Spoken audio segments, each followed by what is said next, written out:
আমাদের election campaign শুরু হচ্ছে আগামী 10 তারিখে। সেই দিনকেই যাতে আমার উপর অ্যাটাকটা হয় সেই ব্যবস্থা করো। আমাকে হাসপাতালে ভর্তি করা হবে, সমস্ত টিভির নিউজ চ্যানেল আসবে কভার করতে। আমি বেডে শুয়ে মিডিয়াকে বাইট দেব, ইলেকশন ক্যাম্পেইন করব, তারপর হুইল চেয়ারে বসে জনগণের কাছে ভোট চাইব। Excellent idea. কখনো কখনো রিয়েল লাইফের সঙ্গে রিয়েল লাইফে মিল খুঁজে পান এ রাজ্যের মানুষ। যেমনটা এখন হচ্ছে, যেমনটা এখন চলছে, তারপর থেকেই সোশ্যাল মিডিয়ায় এই ছবি ভাইরাল হচ্ছে। না, আমরা এর থেকে বেশি কিছু বলবো না, কারণ ছবি কথা বলে। আপনারা যারা এই মুহূর্তে সিএন লাইভ দেখছেন, আপনারা যারা সিএন লাইভের রেগুলার দর্শক, তারা তো বুঝতেই পারছেন যে কেন এই ছবি আমরা দেখালাম। মমতা বন্দ্যোপাধ্যায় তিনি কিছুক্ষণ আগে হাসপাতাল থেকে ছাড়া পেয়েছেন, সুস্থ হয়ে তিনি বাড়ি ফিরেছেন, কিন্তু অসুস্থ কি সত্যিই ছিলেন? সেই নিয়ে রাজ্য রাজনীতি তোলপাড়। আজকে সিএন লাইভে আমি রয়েছি আপনাদের সঙ্গে দেবারতী, এবং আমার সঙ্গে বিশিষ্টজনেরা রয়েছেন। এই নিয়ে কথা বলবো এবং দিনভর যা যা চাপানুতোর আজকে আপনাদের সামনে আমরা তুলে ধরেছি। রাজ্য রাজনীতিতে এই মুহূর্তে যে যে ইস্যু, যে যে ঘটনা এক সেকেন্ডের মধ্যে, এক লহমার মধ্যে বদলে দিতে পারে সবকিছুর রং, সেই সমস্ত কিছু নিয়ে আপনাদের সঙ্গে আমরা কথা বলবো। কিন্তু আজকে শুভেন্দু অধিকারী তিনি মনোনয়নপত্র জমা দিয়েছেন, সেদিকেও একটু নজর রাখবো। আজকে মনোনয়নপত্র জমা দিয়েছেন মীনাক্ষী মুখোপাধ্যায়, সেদিকেও আমরা নজর রাখবো। মুখ্যমন্ত্রী মমতা বন্দ্যোপাধ্যায়, বলা ভালো বিদায়ী মুখ্যমন্ত্রী মমতা বন্দ্যোপাধ্যায়, তিনি নন্দীগ্রামে তৃণমূল কংগ্রেসের প্রার্থী, তিনি ইতিমধ্যে মনোনয়নপত্র জমা দিয়েছেন। এবং মনোনয়নপত্র জমা দেওয়ার পরের যা যা ঘটনাবলী আপনাদের সামনে আমরা তুলে ধরেছি তা আপনারা দেখেছেন। মমতা বন্দ্যোপাধ্যায়ের আজকে একরকম দাবি করা, আগামীকাল একরকম দাবি করা, আগামী পরশু আরেক রকম দাবি করা, সে ঘটনাও হয়তো ঘটতে পারে। জানি না ভবিষ্যৎ কি বলবে। কিন্তু একবার তিনি বলছেন যে 4 থেকে 5 জন তাকে ধাক্কা মেরে ফেলে দিয়েছে, তারপরে তার পায়ে চোট লেগেছে, মাথায় চোট লেগেছে। তার পরের দিন 24 ঘন্টা কাটছে না, তিনি মন্তব্য করছেন যে হঠাৎ করে ভিড়ের চাপে গাড়িটা চেপে গিয়েছিল, যে কারণে তার পায়ে বা তার মাথায় আঘাত লেগেছে। এমনকি পুলিশের তরফ থেকে, জেলা পুলিশের তরফ থেকে নবান্নে যে রিপোর্ট পাঠানো হয়েছে, সেখানেও এই কথা স্পষ্ট বলা হচ্ছে। কি বলা হচ্ছে সেখানে? সেখানে যে কথা বলা হয়েছে যে সেদিন এই রকম কোনো ঘটনাই ঘটেনি, শুধুমাত্র একটা দুর্ঘটনা ঘটেছিল, না কোনো চক্রান্ত নয়। তাহলে কি নাটক করছেন মমতা বন্দ্যোপাধ্যায়? যে প্রশ্ন বিরোধীরা তুলছেন, সেখানে কি জেলা পুলিশই শিলমোহর দিয়ে দিচ্ছে? মনোনয়নপত্র জমা দেওয়ার পরে মমতা বন্দ্যোপাধ্যায়ের যে আর কোনো কর্মসূচি ছিল, সেটা জেলা পুলিশ জানতোই না। তবে মমতা বন্দ্যোপাধ্যায়ের কনভয়ের সঙ্গে কিন্তু জেলা পুলিশের কিছু সদস্য, কিছু আধিকারিক ছিলেন, কিন্তু তারা সিভিল পোশাকে ছিলেন। মমতা বন্দ্যোপাধ্যায় অভিযোগগুলো করার আগে যদি একটুখানি খেয়াল রাখতেন, যদি এই বিষয়গুলো সামান্যতম তার গোচরে থাকতো, তার নজরে থাকতো, তার বোঝার এখতিয়ারের মধ্যে থাকতো, তাহলে হয়তো এই প্রশ্নগুলো, এই মন্তব্যগুলো তিনি করতে পারতেন না। কোথাও কি ভুল খেলা হয়ে গেল? এই প্রশ্ন আমরা তুলছি। মমতা বন্দ্যোপাধ্যায়ের এই দুই বক্তব্য আমরা একটু শোনাই আপনাদের। একদিন যখন বলছেন 4 থেকে 5 জন ধাক্কা মেরেছিল, পরের দিন বলছেন গাড়ির চাপে তিনি আহত হয়েছিলেন। কি বলেছেন মমতা বন্দ্যোপাধ্যায়? দুদিন শুনবো। গাড়ি ছিল না, প্রথম ছিল 4-5টা ছেলে ছিল, গাড়িটাকে চেপে দিয়ে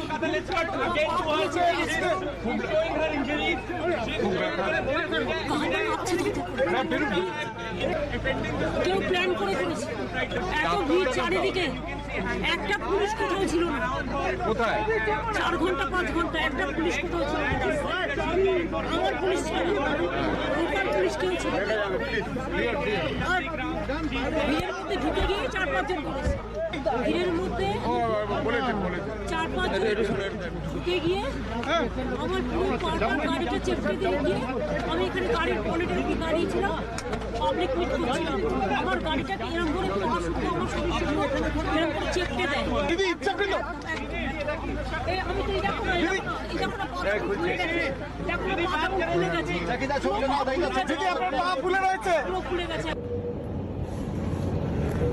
আমি সবাইকে, বিশেষ করে আমার যারা কর্মী ভাই বোনেরা আছেন এবং সাধারণ মানুষ আছেন, এটা ঠিক যে কালকে খুব জোর আমার লেগেছিল এবং আমার হাত পায়ে চোট আছে, বোন ইনজুরি আছে, লিগামেন্টে আছে, আর কালকে আমার মাথা এবং চেস্টে খুব পেনও হয়েছে।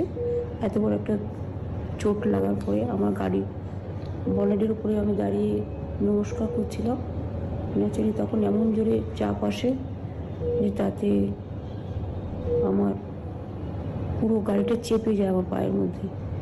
এই অবস্থায় আমার কাছে যা ওষুধ টষুধ ছিল সেগুলো খেয়ে সঙ্গে সঙ্গে আমরা কলকাতার দিকে রওনা হই এবং তারপর থেকে ডাক্তারদের চিকিৎসাধীন আমি আছি। আমি অনুরোধ করবো আমার সকলের কাছে যে সকলে শান্ত থাকুন, সংযত থাকুন, ভালো থাকুন, আর এমন কিছু করবেন না যাতে মানুষের কোনো অসুবিধা হয়। আমি আশা করি 2-3 দিনের মধ্যে আমি আবার নিজের ফিল্ডে ফিরে যেতে পারবো। তবে হয়তো পায়ের প্রবলেম থাকবে, কিন্তু আমি ম্যানেজ করে নেব। আমার মিটিং টিটিং আমি কিছুই নষ্ট করব না, বাট হয়তো আমাকে কিছুদিন হুইল চেয়ারে করতে হবে, সেটা আপনাদের সহযোগিতা চাইব। মমতা বন্দ্যোপাধ্যায় অসুস্থ হয়ে হাসপাতালে ভর্তি রয়েছেন, তার খবর সংগ্রহ করতে গেছি আমরা এবং সংবাদ পরিবেশনে আমাদের বাধা দেওয়া হয়েছে। তারপরেও আমরা খবর দেখাবো, আপনাদের পরিবেশন করব যেভাবে আমরা খবর পরিবেশন করি, এবং তার পাশাপাশি মমতা বন্দ্যোপাধ্যায়ের আরোগ্য যাতে দ্রুত তিনি সুস্থ হতে পারেন সেই কামনাও কিন্তু আমরা পাশাপাশি করব। আমাদের সঙ্গে আজকে যে বিশিষ্টরা রয়েছেন তাদের সঙ্গে আলাপ করে দিয়ে আমাদের সঙ্গে রয়েছেন রাজনৈতিক পর্যবেক্ষক বিমল শঙ্কর নন্দ।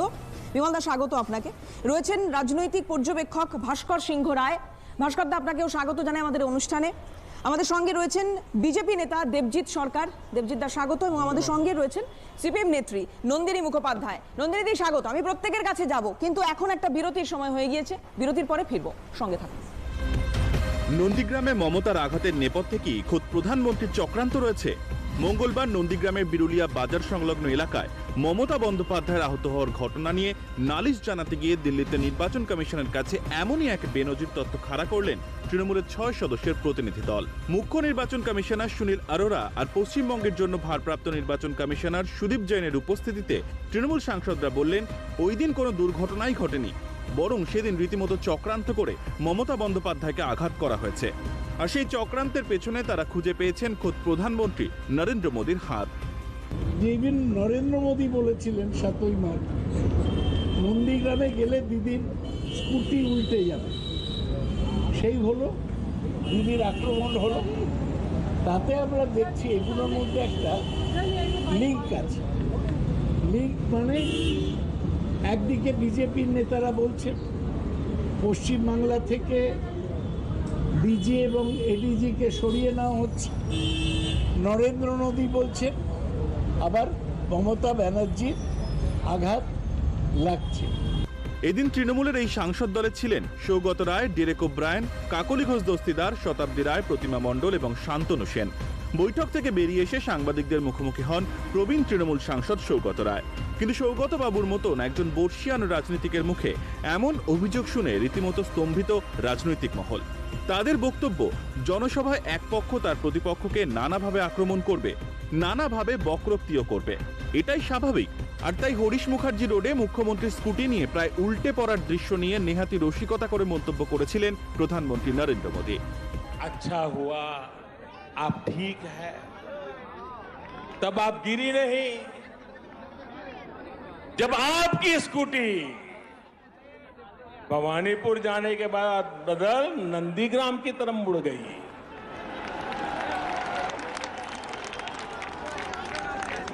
अब दीदी, हम तो हर किसी का भला चाहते, हम नहीं चाहते किसी को चोट आए, लेकिन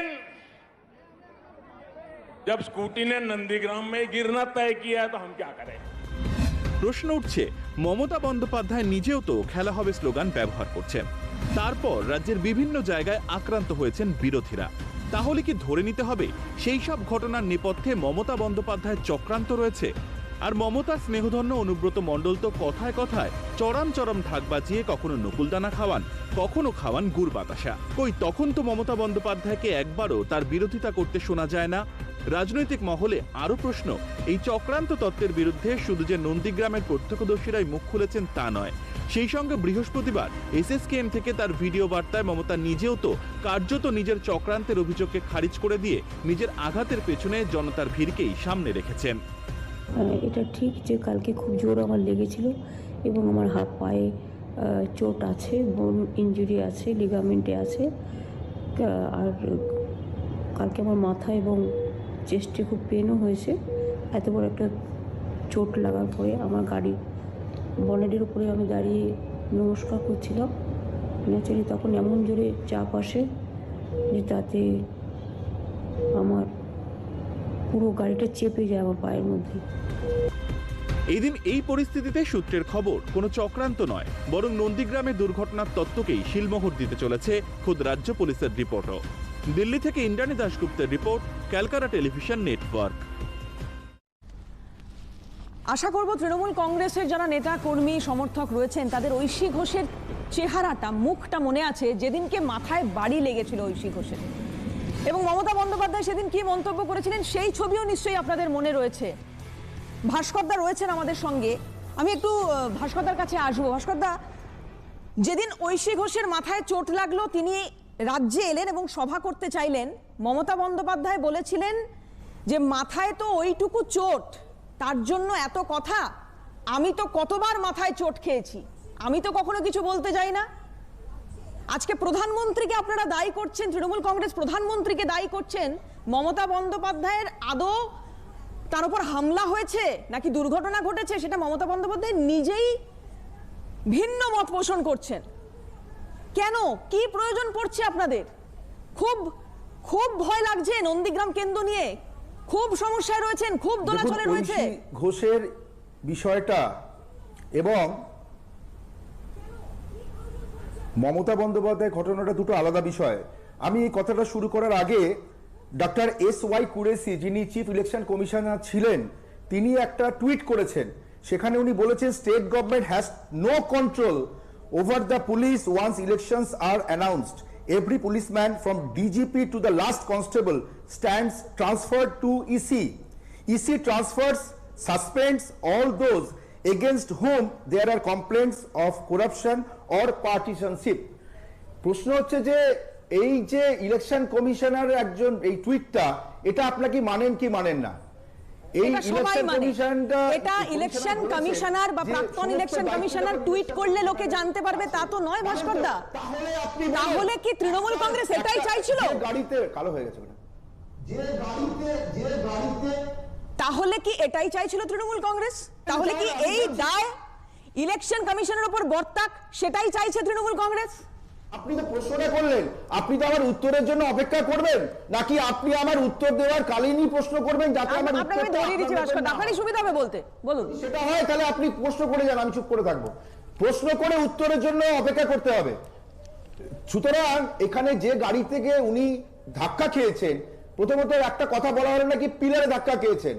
গাড়িটার নাম্বার WB02AM 5555, সেই গাড়ির গায়ে কোনো রকমের আঁচড় পড়লো না। হঠাৎ করে ধাক্কা লাগার ফলে উনার পায়ে চোট লেগেছে। উনি বলেছেন যে কিছু ছেলে মনে হলো গাড়িতে ধাক্কা মেরেছে, তাতে উনি অত্যন্ত আহত হয়েছেন এবং আঘাতটাকেই কেউ কেউ সংশয় প্রকাশ করছিলেন।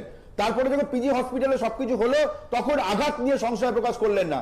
তাহলে এই যে ইলেকশন কমিশনের আন্ডারে পুলিশ থেকে আরম্ভ করে সবাই, তাহলে এই যে দুর্ঘটনা বা চক্রান্ত বা যা কিছু বলুন, সেটার দায়টা প্রাথমিকভাবে ইলেকশন কমিশনের কাছে, এটা মানতে হবে।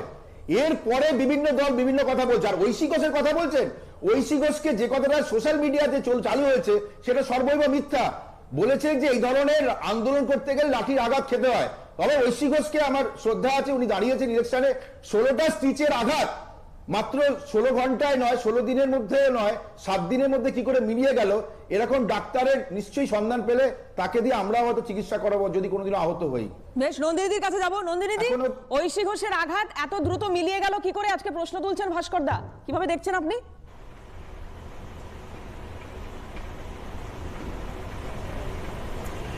আমি একটা কথা বলছি, ঐশী ঘোষের কথাটা আপনি বললেন, আর আমি তার সঙ্গে যেটা আর একটা কথা মনে করাতে চাইছি, সেটা হচ্ছে সুদীপ্ত গুপ্তর মৃত্যু। ঠিক সুদীপ্ত গুপ্তর মৃত্যুর পরেও মুখ্যমন্ত্রী বলেছিলেন যে এটা একটা ছোট ঘটনা। আর মাত্র কদিন আগে আমাদের যুব কর্মী মইদুল, সে মারা গেছে। তারপরে আমরা মুখ্যমন্ত্রীর কাছ থেকে কোনো রকম বক্তব্য খুঁজে পাইনি, মানে কিছু শুনতে পাইনি। মুখ্যমন্ত্রী যদি আঘাত পেয়ে থাকেন নিশ্চয়ই সেটা দুঃখের। আমরা চাই না এই রকম ভাবে চলাফেরা করতে গিয়ে কোনো নেতা নেত্রী কেন কোনো কর্মী তার আঘাত পাক, এটা কখনোই বাঞ্ছনীয় নয়। কিন্তু আবার এটাও ঠিক, চলাফেরা করতে গেলে কিছু আঘাত লাগতে পারে, এরকম ধরনের অনেক সমস্যা আসতে পারে। আমি এইটার জায়গায় অন্য একটা কথা বলতে চাইছি, সেটা হচ্ছে যে দেখুন, এই যে দুটো দিন ধরে আমরা মুখ্যমন্ত্রীর আঘাত, তার ডান পায়ে না বাঁ পায়ে আঘাত, লোকজন এসে গাড়িতে ধাক্কা মেরেছে না গাড়ির দরজা পোস্টে ধাক্কা খেয়েছে ইত্যাদি অনেক কথা শুনে আসছি। কিন্তু আমার প্রশ্নটা অন্য জায়গায়। এই আজকে আগামী কয়েকদিনের মধ্যে নির্বাচন শুরু হতে চলেছে, এই নির্বাচনের ইস্যু কোনগুলো? এই নির্বাচনের ইস্যু হচ্ছে শিক্ষা, সমস্ত মানুষের কাছে শিক্ষা পৌঁছবে কিনা। এই নির্বাচনে ইস্যু হচ্ছে কর্মসংস্থান হবে কিনা যুবদের। এই নির্বাচনে ইস্যু হচ্ছে কৃষকরা দিনের পর দিন বসে আছে দিল্লির বর্ডারে, তাদের যে দাবি সেই জায়গায় কেন্দ্রীয় সরকার কোনো রকম সিদ্ধান্ত নেবে কিনা। এই নির্বাচনে ইস্যু হচ্ছে আগামী দিনে পশ্চিমবঙ্গে সকলে সাম্প্রদায়িক ভেদাভেদ ভুলে শান্তিতে বেঁচে থাকবে কিনা। গত দুদিন ধরে এই সমস্ত ইস্যু আমাদের সামনে আসেনি। আমরা আলোচনা করে গেছি মুখ্যমন্ত্রীর পায়ের ব্যান্ডেজ, তার আঘাত ইত্যাদি নিয়ে।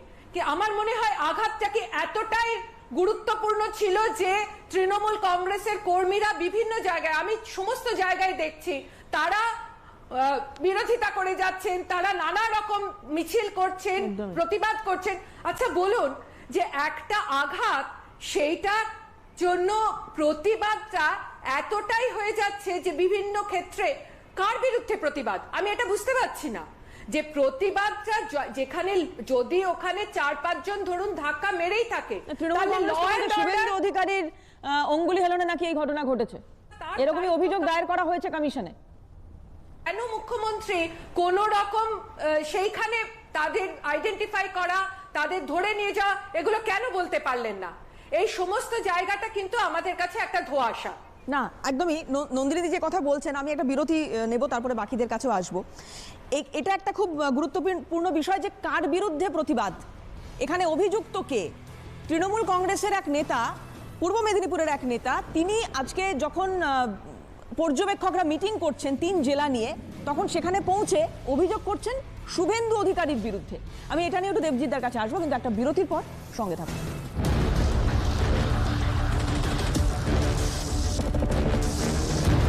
নিছকে দুর্ঘটনা, আক্রমণ নয়। পূর্ব মেদিনীপুর জেলা পুলিশের তরফ থেকে প্রাথমিকভাবে এরকম রিপোর্টই পৌঁছেছে নবান্নে। নবান্ন সূত্রে জানা গেছে জেলা পুলিশের রিপোর্টে হামলার কোনো উল্লেখ নেই, তাতে দুর্ঘটনার কথা বলা হয়েছে। তবে ওই ঘটনার পূর্ণাঙ্গ তদন্ত করে বিস্তারিত রিপোর্ট জমা দেওয়ার জন্য আরও সময় চেয়েছে জেলা পুলিশ। বুধবারের ঘটনার পর নন্দীগ্রামে তৃণমূল প্রার্থী মমতা বন্দ্যোপাধ্যায় অভিযোগ করেছিলেন হামলা চালানোর চেষ্টা হয়েছিল তাঁর ওপর। लोकल पुलिस कोई नहीं था, लोकल पुलिस से कोई नहीं था, एसपी नहीं था, लोकल पुलिस कोई नहीं था। অবশ্য ঘটনাস্থলে উপস্থিত প্রত্যক্ষদর্শীরা তখনই জানিয়েছিলেন এটা নিছকই দুর্ঘটনা, আর কেউ কোনো ঠেলেও নি মারেও নি। তবু তৃণমূলের দাবি ছিল মমতাকে খুনের চক্রান্ত করা হয়েছিল। বিরোধীরা বলেন নাটক। অনেক বড় পরিকল্পনা ছিল, মুখ্যমন্ত্রীকে হত্যার চেষ্টা করা হয়েছে। আর আমার মনে হয় দম থাকবে না সিবিআই ইনকোয়ারি করার। উনি ড্রামা করে লোককে খেপাবেন, রাস্তায় নামাবেন, শান্ত থাকার বলছেন। বৃহস্পতিবার অবশ্য হাসপাতাল থেকে দলের কর্মীদের উদ্দেশ্যে দেওয়া ভিডিও বার্তাতেও মমতা আর হামলার কথা উল্লেখ করেননি। বনেটের উপরে আমি দাঁড়িয়ে নমস্কার করছিলাম, ন্যাচারালি তখন এমন জোরে চাপ আসে যে তাতে আমার পুরো গাড়িটা চেপে যায় আমার পায়ের মধ্যে। মমতা বন্দ্যোপাধ্যায়ের বিরুদ্ধে বয়ান বদলের অভিযোগ এনেছে বিজেপি। যে তৃণমূল কংগ্রেস যতই চক্রান্ত মানুষের সামনে তত্ত্ব খাড়া করুক না কেন, যতই গভীর ষড়যন্ত্রের তত্ত্ব মানুষের সামনে নিয়ে আসুক না কেন, নন্দীগ্রামের মানুষ তাকে প্রতিহত করে দেবে। রাজনৈতিক মহলের মতে প্রত্যক্ষদর্শীদের বয়ান প্রকাশ্যে চলে আসায় বয়ানে হামলার কথা আর উল্লেখ করেননি মমতা। আর এরকম ঘটনার পরবর্তী প্রতিক্রিয়াতে সাধারণত যে তৃণমূলকে দেখা যায়, বৃহস্পতিবার দেখা যায়নি সেই হিংসাত্মক চেহারা। ফলে দলের সংগঠন কোথায় গিয়ে দাঁড়িয়েছে তাও স্পষ্ট হয়েছে নেত্রীর কাছে। তার উপর জেলা পুলিশের প্রাথমিক রিপোর্টও সায় দিল প্রত্যক্ষদর্শীদের বয়ানে। ফলে 21-এর ভোটের আগে কপালে দুশ্চিন্তার ভাঁজ ফেলল কালীঘাটের। 11 নন্দীগ্রাম আর 21-এর নন্দীগ্রামের পার্থক্যটা যে আকাশ পাতাল ক্রমেই স্পষ্ট হচ্ছে তা। Bureau report, Calcutta television network. দেখালাম প্রতিবেদন এবং এখানে অনেকগুলো প্রশ্ন সামনে আসছে। একটা তো শুরুতেই যেটা বলছিলাম আপনাদের, যে জেলা পুলিশ কি রিপোর্ট দিয়েছে, এই সব কিছুর পরে এটা ঠিক যে 14ই মার্চ নন্দীগ্রাম দিবস, সেদিন সূত্র মারফত জানতে পারা যাচ্ছে যে বিজেপির প্রার্থী তালিকা, বাকি যে প্রার্থী তালিকা সেটা ঘোষণা হতে পারে। পাশাপাশি 14ই মার্চ নন্দীগ্রাম দিবসকে সামনে রেখেই মমতা বন্দ্যোপাধ্যায় তিনি ইশতেহার প্রকাশ করতে পারেন। আবারও সেই নন্দীগ্রামেই যে ভরসা করতে হচ্ছে মমতা বন্দ্যোপাধ্যায়কে, সেটা কার্যত পরিষ্কার। আমি দেবজিৎ দা আপনার কাছে আসব। প্রধানমন্ত্রীকে সরাসরি কাঠগড়ায় তোলা হচ্ছে, কিভাবে দেখছেন এই ঘটনাকে? ভাই আমি কয়েকটা কথা পরিষ্কারভাবে বলতে চাই। প্রথমত, একজন আইনজীবী হিসেবে, আইনের ছাত্র হিসেবে এখানে যারা রয়েছেন তাদের সামনে একটা জিনিস কবুল করছি, মুখ্যমন্ত্রী, আমারও মুখ্যমন্ত্রী, বাংলার মুখ্যমন্ত্রী, তার উপরে যদি এরকম কোনো একটা হামলা হয়ে থাকে, সেটা ষড়যন্ত্র কি ষড়যন্ত্র নয় কি, চারজন, ওনার ভাষায় 4-5টা ছেলে এসে চেপে দিল, তারপরে হচ্ছে 4-5 ঘন্টা কোনো পুলিশ ছিল না, পরিস্থিতি তাহলে ভয়াবহ। এই পরিস্থিতি যদি হয় তাহলে এর সব রকমের তদন্ত হওয়া উচিত। একাধিক এজেন্সি, বিচার বিভাগীয় এবং তার সঙ্গে কোনো সেন্ট্রাল এজেন্সি, উনি যাকে পছন্দ করবেন বা বিচারপতিরা যাকে পছন্দ করবেন, সেরকম কোনো তদন্ত হওয়া ইমিডিয়েট দরকার। দেখুন, আমি একটা কথা বলি, জনগণের সামনে এই যে একটা হাস্যরস তৈরি হচ্ছে, বাংলার জনগণ কেউ মজা পাচ্ছেন, কেউ অতিরঞ্জিত কথা বলছেন, কেউ বলছেন নাটক, কেউ বলছেন না সত্যি জানলেওয়া হামলা। তো এই পুরো বিষয়টাই এত লঘু করে দেখা বাংলা এবং বাঙালির পক্ষে মোটেই সমীচীন হচ্ছে না। আমি একটা জিনিস পরিষ্কারভাবে বলতে চাই, মুখ্যমন্ত্রীর প্রথমের বয়ান এবং মুখ্যমন্ত্রীর দ্বিতীয় বয়ান, দুটো বয়ানের মধ্যে আকাশ পাতাল ফারাক। আইনের ছাত্র হিসেবে একটা প্রাইমা ফেসি থাকে, প্রাইমা ফেসি হচ্ছে ওনার বয়ান এবং প্রত্যক্ষদর্শীদের বয়ান। 4-5টা ছেলে এসে দৌড়ে আমাকে চেপে দিল বলার ওনার কি দরকার ছিল? 4-5 জন ছেলে, একজন জেড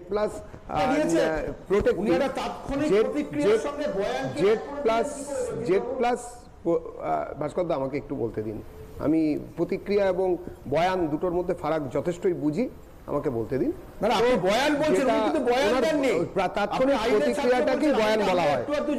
মিডিয়ার সামনে যেটা বলেছেন, অন ক্যামেরা যেটা বলেছেন, সেটা বয়ানই বটে। মুখ্যমন্ত্রীর মুখ থেকে যা বেরোবেন সেটাই হচ্ছে বয়ান। উনি পরিষ্কারভাবে বলেছেন, উনি যেটা বলেছেন, উনি যেটা, that is admissible, very much admissible. মুখ্যমন্ত্রী বাবা বড্ড লেগেছে বললেও অ্যাডমিসেবল। ভাস্কর দা, তো ভাস্কর দা ভয় খাঁড়াতে হয়ে গেলেন পাঁটা বলি। কি হচ্ছে, সুদিন দাশগুপ্তর গান গাইছেন নাকি? এখন আমি লেংচে মরি, পালিয়ে যাবার রাস্তা খুঁজি, আমি বলেছি? আপনি তো বলছেন, দাঁড়ান বলতে দিন। এ তো সেই ছদ্মবেশীর গান হচ্ছে মনে হচ্ছে। আপনি বলুন, আপনার বলতে দিন। একজন মাতৃসমা মুখ্যমন্ত্রী, শুনুন, আপনার সঙ্গে আপনার উনি নেত্রী হতে পারেন, আমার মায়ের যা বয়স তার থেকে আমার মায়ের বয়সী উনি না হলো, উনি আমার ছোট মাসির বয়সী, উনি আমার মাসি হতেন যদি সেই রকম মায়ের বান্ধবী বা দুর্ভাগ্যবশত হন। আমার ছোট মাসির বয়সী একজন ভদ্রমহিলার ওরকম পায়ে ধাক্কা লেগেছে, উনি মুখ্যমন্ত্রী হন বা আমার বিরোধী মতের হোক না কেন, আমি বলতে পারি না। আপনি কেন কথা বলছেন? ওনার বয়ান এটা, আমি বলছি ওনার বয়ান, ছেড়ে দিন। আপনি মানতে না পারেন, আমি আপনার স্টাইলে বলবো তা তো না, আমি ভুল বলছি, ভুল বলার অধিকার আমার আছে, চেপে বসে থাকুন।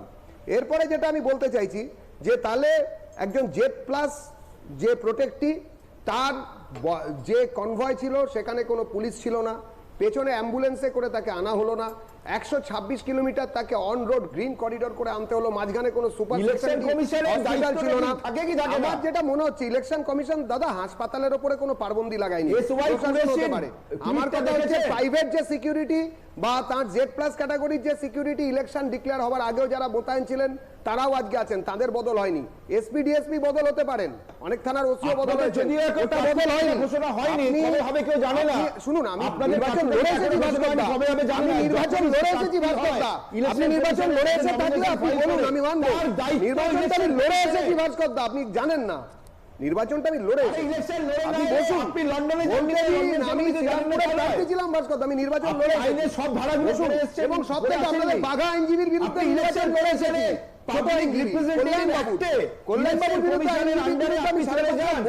লড়ে পেয়ে এসেছি। বসুন, যেটা বলতে চাইছি ঠিক আছে,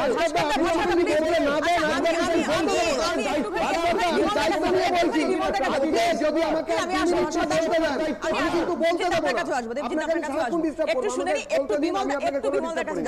আমি যেটা বলতে চাই, আমি একটু বিমলদার কাছে যাই। বিমলদা, একটা বিষয় প্রথমে একটু জানতে চাই, আমি এই আকচি এই তরজায় পরে আসছি।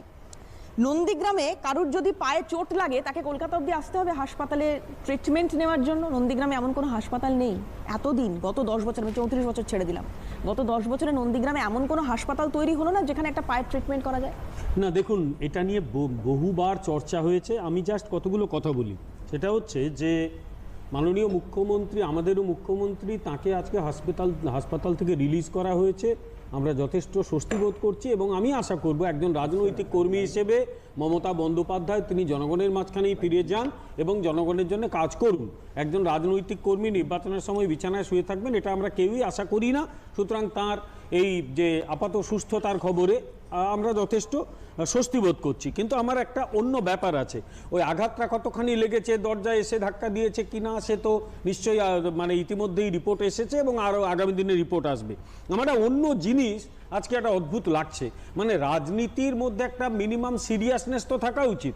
আমার সেই জায়গায় প্রশ্ন, আজকে গিয়ে নির্বাচন কমিশনে কয়েকজন বলে এলেন যে প্রধানমন্ত্রীর একটা বক্তব্য, তার জন্যই নাকি এইটা ঘটেছে, অর্থাৎ এটা এক ধরনের চক্রান্ত। যারা গেছেন তাদের প্রত্যেকের প্রতি গভীর শ্রদ্ধা রেখে আমার কতগুলো জিনিস মনে পড়ছে। মাঝে মাঝে আমি ট্রেনেও চাপি, ওই বনগা লাইনে ট্রেনে চাপলে না দেখবেন কিছু ওই বিজ্ঞাপন দেওয়া থাকে, বান মারা, জল পড়া, তেল পড়া, মারণ, উচাটন, এগুলো সব থাকে। এখন যারা এই ধরনের কথায় বিশ্বাস করে, প্রধানমন্ত্রীর কথার জন্য তার আঘাত লেগেছে, তারা রাজনীতিটাকেই বান মারার পর্যায়ে নিয়ে এসছে। দুদিন পরে নির্বাচনে হেরে গেলে হয়তো বলবে ওষুধ করে হারিয়ে দিয়েছে। ওই গ্রামে একটা কথা আছে নাকি ওষুধ করে দেওয়া হয়, কাউকে কিছু খাইয়ে দিলে নাকি তার মধ্যে ওষুধ দিলে তার মাথা ঘুরিয়ে দেওয়া হয়। দেখুন, রাজনীতি একটা সিরিয়াস ব্যাপার, আমি একটু সিরিয়াসলি বলছি, রাজনীতি একটা সিরিয়াস ব্যাপার। রাজনীতি এরকম ছেলে খেলার বিষয় নয়। এরকম বান মারার, জল পড়ার পর্যায়ে রাজনীতিকে নামিয়ে দিলে গোটা বাংলার সংস্কৃতি, এমনিতে বাইরে গেলে আমাদের অনেক কথা শুনতে হয় যে এগুলো কি হচ্ছে কি তোমাদের পশ্চিম বাংলায়, এরপর সেই একই কথা শুনতে হবে। নন্দিনীদির বক্তব্যকে তাহলে সমর্থন করছেন বিমল, যে যেটা বলছিলেন যে এই মুহূর্তে ইস্যু কি নিয়ে আমরা নির্বাচনে প্রতিদ্বন্দ্বিতা করব? আমি একটা কথা বলবো, আমি একটা কথা বলতে চাইছিলাম। প্রফেসর মুখার্জি, এক মিনিট পর আমি বলেন, একটু বলেন। আমি একটা কথা বলতে পারি, আমি আসছি আপনার কাছে, আসছি একটু বিমলদার শেষ করে নি, আমি আসছি। যে ইস্যুগুলো তোলার কথা সেই ইস্যুগুলো তোলা হচ্ছে এবং সেগুলো উঠবে। যতই এটা নিয়ে মিডিয়ার অ্যাট্রাকশন ওইদিকে থাকুক, এই ইস্যুগুলো থেকে তো দূরে থাকা যাবে না। কারণ এখানে চাকরির সমস্যা আছে, এখানে নানাবিধ সমস্যা আছে, এখানে মানুষের জীবনযাত্রার সমস্যা আছে, অনেক মানুষের মনে আতঙ্ক হচ্ছে তারা পশ্চিমবাংলায় আদৌ শান্তিতে থাকতে পারবে কিনা। এই ইস্যুগুলো আসবে আগামী দিনে। কিন্তু আমি পরিষ্কার বলি যে ইস্যুগুলো তোলারও তো একটা বিষয় রয়েছে এবং যারা শাসক দল তারা তো পলিটিক্সটাকে একটু সিরিয়াসলি নেবে। এইরকম একটা হাস্যকর জায়গায় রাজনীতিকে নিয়ে গিয়ে কোন বার্তা ওরা দিতে চাইছে যে ওরা পলিটিক্সটা একেবারে সিরিয়াসনেসটাই চলে গেল, এটা আমার কাছে এটা অত্যন্ত হাস্যকর মনে হচ্ছে। কি খেলা হচ্ছে? এগুলো তো খেলা, ছেলে খেলা হচ্ছে নাকি? নন্দিনী, সংক্ষেপে আমি একটা বিরতি নেব। হ্যাঁ, আরে দুধে সোনা বেরোনোর পরেই খেলা হবে না। আমি একটা কথাই মনে করাতে চাইছিলাম যে ঠিক এইভাবে অম্বিকেশ মহাপাত্রর ক্ষেত্রে ওই কার্টুন কাণ্ডে বলেছিলেন যে একটা ওনাকে মেরে ফেলার চক্রান্ত হচ্ছে, সেই সময়টা মনে করে দেখুন। এই ঘটনাটা কিন্তু আসলে গত কয়েক বছর ধরে আমাদের পশ্চিমবঙ্গের রাজনীতিতে এই ধরনের মানে কি বলবো ওই খেলা হচ্ছে, সেটাই পশ্চিমবঙ্গের রাজনীতিতে ঢুকেছে। আমাদের রাজনৈতিক সংস্কৃতিটা সম্পূর্ণ ধ্বংস করা হয়েছে। আমরা এই ধরনের রাজনীতি আমাদের পশ্চিমবঙ্গে আমরা জানতাম না, আমরা পরিচিত ছিলাম না। একদম, এটা সত্যি খেলা হবে এ কথা বলছেন অনেক তৃণমূল কর্মী সমর্থকেরা কি খেলা হবে, কিভাবে সেই খেলা পরিচালনা করা হবে, কে রেফারি থাকবে, কারা খেলবে, এগুলো তো সময় বলবে। আমি একটা বিরতি নেব কারণ আজকে বিজেপির তরফ থেকে ইলেকশন কমিশনে যাওয়া হয়েছিল এবং তারাও নির্দিষ্ট কিছু অভিযোগ করেছেন, ভিডিওগ্রাফি চেয়েছেন পুরো ঘটনার, সেই সংক্রান্ত প্রতিক্রিয়া আপনাদের দেখাবো, কিন্তু একটা বিরতির পর সঙ্গে থাকুন। লাইভ নন্দীগ্রামে যে ঘটনাটা হয়েছিল, যে কারণে মমতা বন্দ্যোপাধ্যায় আহত হয়েছেন খুব দুর্ভাগ্যক্রমে, আমরা বলেছি যে দেখুন, সাধারণত একজন নমিনেশন প্রসেসের সময় নির্বাচন কমিশন সব প্রতিদ্বন্দ্বীদের ভিডিওগ্রাফি করেন। তো এটা একটা অনেক দিনের এস্টাবলিশড একটা প্র্যাকটিস। সেই কারণে মমতা বন্দ্যোপাধ্যায়ের তার যে প্রচার টিম চালাচ্ছিলেন, তারও ভিডিওগ্রাফি আপনাদের কাছে থাকা স্বাভাবিক। তো আপনারা সেই ভিডিওগ্রাফিটা আপনারা লোকাল আপনাদের রিপ্রেজেন্টেটিভের কাছ থেকে নিন এবং সেটা সবাইকে পাবলিক ডোমেনে দিন। কেন এখন সবাই কত রকম থিওরি, কত রকম চক্রান্ত এইসব কথা বলছে। আমরা তৃণমূল কংগ্রেস কি বলেছে সেটা নিয়ে নির্বাচন আয়োগের সঙ্গে কথা বলিনি, আমরা শুধু আমাদের বক্তব্যটাই রেখেছি। তারা তাদের বক্তব্য রেখেছেন। এখন কী করবো, তারা যদি বিশ্বাস করে যে প্রধানমন্ত্রী মমতা বন্দ্যোপাধ্যায়ের গাড়ির অ্যাক্সিডেন্ট করিয়েছেন বা তার উপর, তাহলে তাদের বিশ্বাস করার মানে স্বাধীনতাটা তো আমি কেড়ে নিতে পারি না। নন্দীগ্রাম একটা হাই ভোল্টেজ কেন্দ্র এবারে, এবং সে কারণে এইখানে যেরকম একটা পরিস্থিতি ঘটে গেল, একটা অবাঞ্ছিত ঘটনা ঘটে গেল, তারপরে এখানে স্পেশাল অবজারভার চাইছে বিজেপি। কি বলেছেন আজকে স্বপন দাশগুপ্ত, শুনবো। স্পেশাল অবজারভার নন্দীগ্রামে রাখা উচিত, কেন এটা খুবই একটা সেন্সিটিভ ব্যাপার হয়ে দাঁড়াচ্ছে। তাই নন্দীগ্রামে এই যাচের পরে একটা special observer for Nandigram constituency তাদের নিযুক্ত করা উচিত। তারা সব বিষয়টা চিন্তা করে তারা বলেছেন তারা শীঘ্রই একটা কোনো না কোনো সিদ্ধান্তে আসবেন। আশা করি আমরা 1-2 দিনের মধ্যেই এই ধরনের কোনো সিদ্ধান্ত পাব। মিউনিসিপ্যালিটি, নগরপালিকা, এইসব জায়গাগুলো অ্যাডমিনিস্ট্রেটররা বেশির ক্ষেত্রেই তৃণমূল কংগ্রেসের নিযুক্ত পলিটিক্যাল লোকেরা আছে, প্রশাসনের লোক না, তারা পলিটিক্যাল লোক। এবং সেই ক্ষেত্রে আমরা দেখছি যে নির্বাচনী প্রচারে ভারতীয় জনতা পার্টি এবং আর সব বিরোধী পার্টিরা কোনো প্রচারের মেটেরিয়াল, হোর্ডিং, এইসব জায়গায় তারা আমরা রাখতে পারছি না। কেন, কোনো ধরনের পারমিশন আসছে, শুধু একতরফা প্রচার হচ্ছে, সেটা হচ্ছে তৃণমূল কংগ্রেসের। এই বিষয়টা নিয়ে আমরা নির্বাচন আয়োগের কাছে আমাদের বক্তব্য রেখেছি। শুভেন্দু অধিকারী বলছেন যে শুধু নন্দীগ্রামে 53টা এমন বুথ রয়েছে যেগুলো স্পর্শকাতর, সেগুলোকে চিহ্নিত করা হয়েছে। ইলেকশন কমিশনে সেই সংক্রান্ত বেশ কিছু তথ্য জমা দেওয়া হয়েছে। আমি ভাস্করদা আপনার কাছে আসব। একদিকে এইরকম একটা ঘটনা ঘটে যাওয়া এবং তারপরে যেটা আজকে স্বপন দাশগুপ্ত বা বিজেপি নেতৃত্ব অভিযোগ করছেন, একটা আশঙ্কার যে পরিস্থিতি রয়েছে সেটা ওনার কথা থেকে স্পষ্ট। খেলা হবে ভাস্করদা?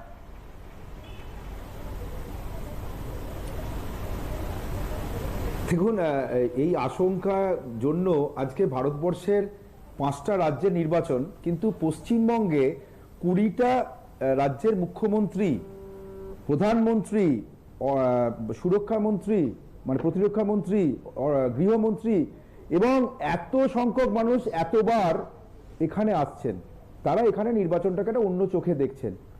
এরপরে যদি 294টা পর্যবেক্ষক, 600 না 800 কোম্পানি, আধা সামরিক বাহিনী, এরপরেও সিবি আর ইডি তো আছে, এগুলো আলাদা করে রাখলাম, তারপরেও যদি স্থানীয় নেতৃত্ব মানুষের মধ্যে মানে ভোটের জন্য আশা সঞ্চার করতে না পারে, এই ব্যর্থতাটা মনে হয় রাজ্যের নেতৃত্বে তথা কেন্দ্রীয় নেতৃত্বে বিজেপি নামক দলের। মানুষ ভোট দিতে পারবে না এটা মনে করছেন কেন? আমি বারবার বলছি যে 2019 সালের নির্বাচনে কি মানুষ ভোট দেননি? দেবজিৎ বাবু প্রার্থী হয়েছিলেন, বললেন উনি কল্যাণ ব্যানার্জির বিরুদ্ধে কিন্তু মমতা বন্দ্যোপাধ্যায় তো নিজেই বলেছিলেন নন্দীগ্রামে যে খেলা হবে। 2019 মানুষ ভোট দিতে পারেনি। একবার শোনাই কি বলেছিলেন মমতা বন্দ্যোপাধ্যায়, আমি আসবো আপনার কাছে, তার আগে একবার শুনি। খেলা হবে বলেছিলেন মমতা ভোট দিতে না পারা, তার জন্য কি 294টা কেন্দ্রের পর্যবেক্ষক চাই? সারা ভারতবর্ষের সমস্ত, আমি আসবো মমতা বন্দ্যোপাধ্যায় বলেছিলেন খেলা হবে, সেই প্রতিক্রিয়াটা একটু শুনিয়ে নি, আমি আসবো। টাকাটা ঠিক এখানে ভোট আছে 1 এপ্রিল, তাই তো? ওদের এপ্রিল ফুল করে দেবেন। টাকা দিলে টাকাটা কি করতে হয় আপনারা জানেন, কিন্তু ভোটের বাক্সে এপ্রিল ফুল করে দেবেন। আর 1 এপ্রিল আর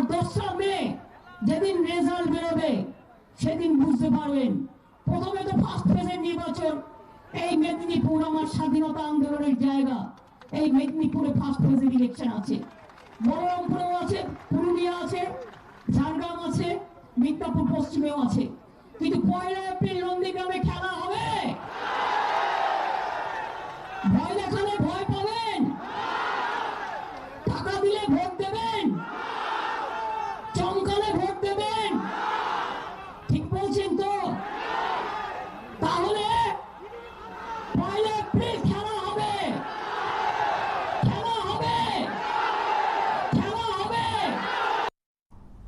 নমস্কার দা, আপনি শুরুতেই প্রাক্তন নির্বাচনের এক আধিকারিকের টুইট আমাদের পড়ে শোনাচ্ছিলেন। আমরা যদিও জানি সেটা যে নির্বাচন ঘোষণা হয়ে যাওয়ার পরে আইন শৃঙ্খলা ইলেকশন কমিশনের আন্ডারে চলে যায়, কিন্তু এটাও তো ঠিক যে জেলা পুলিশ জানতো না যে মনোনয়ন জমা দেওয়া ছাড়া মমতা বন্দ্যোপাধ্যায়ের আর কোনো কর্মসূচি আছে। সিভিল ড্রেসে সেখানে পুলিশ ছিল না, যেটা মমতা বন্দ্যোপাধ্যায় অভিযোগ করেছেন তেমনটা নয়। সেটা সেগুলো তো জানেন। সেটাকে নতুন ডিজি এসছেন, নতুন ডিজি কে পরিবর্তন করা হলো, এডিজি পরিবর্তন করেছে, কলকাতা পুলিশের কমিশনার পরিবর্তন করা হয়েছে। তাহলে সমস্ত পুলিশ বাহিনীটাকে পরিবর্তন করে উত্তরপ্রদেশ থেকে পুলিশ নিয়ে আসুন। আর কি বলতে পারি আপনাকে? এটা বলতে চাই খেলা তাহলে এটা দুর্ঘটনা, দিলীপ ঘোষ মহাশয় বলেছেন আমরা এটা দুর্ঘটনা, সেটা কি মানছে তৃণমূল নেতৃত্ব? এটা তো পুলিশ ডিজি, তাহলে ডিজি কে কেন পরিবর্তন করা হলো তার একদিন আগে? তাহলে এডিজি না দেখুন, একটা আকস্মিক আঘাত যদি লাগে, সেই আকস্মিক আঘাতে প্রথম কথা হচ্ছে যে আকস্মিক আঘাতে একটা ধাক্কা দিয়েছেন, ওইরকম একটা স্করপিও গাড়ির দরজাটা লেগেছে তার পায়ে, সেটা আকস্মিক ভাবে তিনি একটা প্রতিক্রিয়া দিয়েছিলেন। পরবর্তীকালে আপনারা দেখেছেন যে ওখানে কোন রকম যে বলা হচ্ছিল খুঁটিতে লেগেছে, গাড়ির সঙ্গে খুঁটিতে, গাড়ির নাম্বার WB02AM5555, সেই গাড়ির গায়ে কিন্তু খুঁটির কোনো দাগ পাওয়া যায়নি। তাহলে একটা তদন্ত হোক না। আপনারা এটা কেন মনে করছেন যে মমতা বন্দ্যোপাধ্যায় রবিবার দিনকে ইস্তেহার প্রকাশ করবেন, উনি আবার নির্বাচনে অংশগ্রহণ করবেন, এটার সঙ্গে খেলা হবে বা যাই হোক নির্বাচন হবে, নির্বাচন কমিশনের এত নিশ্চিদ্র প্রহরায়, তারপরে কেন আপনারা বিজেপি নামক দলটি কেন তারা মনে করছে যে এটা যথেষ্ট নয়? এটা তাদের নিজেদের সাংগঠনিক দুর্বলতা। আজকে সিপিএম থেকে আপনাদের এখানে থাকেন শঙ্কর ঘোষ মহাশয়, তিনি সিপিএম থেকে একজন অত্যন্ত পাওয়ারফুল লিডার, তিনি শিলিগুড়ি থেকে তিনিও যুক্ত হলেন আজকে বিজেপি দলে। চিত্র পরিচালক দলে আপনি কেন আপনারা নির্বাচনে খারাপ লাগছে ঘোষণা করতে পারলেন না? খারাপ লাগছে প্রার্থী তালিকা একটা খারাপ লাগছে দাদা, কেন হিরণ চ্যাটার্জি লাগছে দাদা, পুরনো বিজেপির বসে রাখতে পারছে না? আক্কা বাক্কা কাক্কা কে মারলো ধাক্কা, আক্কা বাক্কা কাক্কা কে মারলো ধাক্কা, কামিনী অভাগিনী তোমরা কি ক্যামেরায় কোনো ছবি তোলোনি? দেবজিৎ বাবুর কাছে আমাদের জানতে চাই, খারাপ লাগছে জানতে চাই যে বিজেপির প্রার্থী তালিকা কবে? লোকেরা কংগ্রেসের প্রার্থী তালিকা পাচ্ছে না, লোকেরা আইএসএম এর প্রার্থী তালিকা পাচ্ছে না। আক্কা বাক্কা কাক্কা এখন বলুন খুবই সহজে ধাক্কা আপনারা কি ভয়ে ভীত করে আজকে মৌনমিছিল করে একটা কি বলেছিলেন? কি বলেছিলেন? নাড্ডা চাড্ডা, আমি তো বলছি হাক্কা আক্কা বাক্কা কে মারলো ধাক্কা থেকে লোক নিয়ে কামিনী অভাগিনী আজকে কি আপনাদের খড়গপুরে প্রার্থী ছিল না? খারাপ লাগছে দাদা, আজকে কি শিলিগুড়িতে প্রার্থী নেই? শুনুন সেজন্য অন্য দলের উপর নির্ভরশীল কথাই বলা হয়। এটা বিজেপি নামক দলের সাংগঠনিক দুর্বলতা মানবেন কি মাননীয় নেত্রী দুজনেরই শারীরিক এবং লোকসভা নির্বাচনে 18টা সিট করে সেই টিমের উপর আপনার খারাপ লাগছে না? বা কেন্দ্রীয় সরকার বা কেন্দ্রীয় নেতৃত্ব আস্থা রাখতে পারছে না কেন? এই জবাব মানুষকে দিতে হবে। চাড্ডা নাড্ডা বলেছিলেন হাক্কা বাক্কা একটা বিরতি নিতে হবে, বিরতির পরে আবারও আলোচনায় ফিরবো এবং আলোচনায় আমরা একটু এদিকে নজর রাখার চেষ্টা করব যে নন্দীগ্রামকে ঘিরে এত কথা, এত বিতর্ক, এত প্রতিদিনকার বদলে যাওয়া ছবি। আজ থেকে 14 বছর আগের নন্দীগ্রাম এবং সেই 14ই মার্চ আসন্ন, যেটা আমি শুরুতে বলছিলাম যে 14ই মার্চ একদিকে যেমন মমতা বন্দ্যোপাধ্যায় ইস্তেহার প্রকাশ করছেন, 14ই মার্চ সূত্র মারফত জানা যাচ্ছে যে বিজেপি তাদের প্রার্থী তালিকা প্রকাশ করবে সম্ভবত। এই রকম একটা জায়গায় দাঁড়িয়ে বামেরা কি ভাবছে? যে নন্দীগ্রাম বামেদের পায়ের তলার মাটি কেড়ে নিয়েছিল, যে সিঙ্গুর বামেদের পায়ের তলার মাটি কেড়ে নিয়েছিল, আজকে এতদিন পর সেই নন্দীগ্রাম আবারও রাজ্য রাজনীতিতে বড্ড বেশি প্রাসঙ্গিক। আমি নন্দিনীদের কাছে ফিরবো একটা বিরতির পর, সঙ্গে থাকুন।